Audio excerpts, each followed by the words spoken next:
Arriving at her office in central New Delhi, Priya Mahindru rides on the back of her friend's bike. But while he wears a crash helmet, Priya goes without. I don't see girls wearing helmets. And why I don't wear a helmet is basically because I feel really hot when I wear a helmet. So, I feel really suffocated inside. So I don't really think about the safety at that time.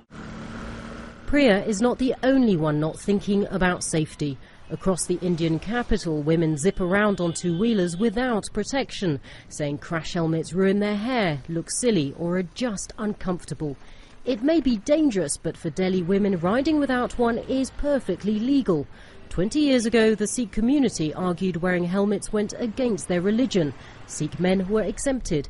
And as authorities said it would be too difficult to tell a Sikh woman from a non-Sikh, helmets were made optional for all women. For writer Antara Devsen, the law is proof that women in India are second-class citizens.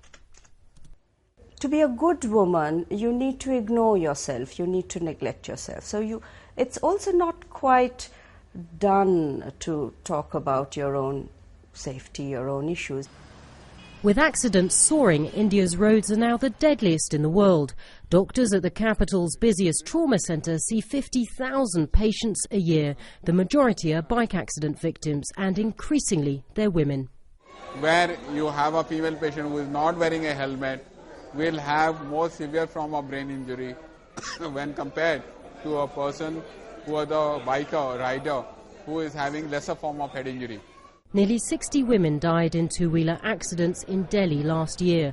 Thousands were injured, and pressure to change the law is growing. Unless the law makes it compulsory, the compliance to that safety concern is not that high.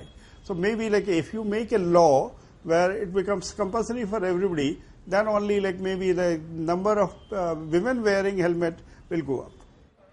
India recently approved tougher penalties for road traffic violations, but despite growing protest, Delhi shows no sign of making helmets compulsory for women, making the capital's roads particularly dangerous for half the population.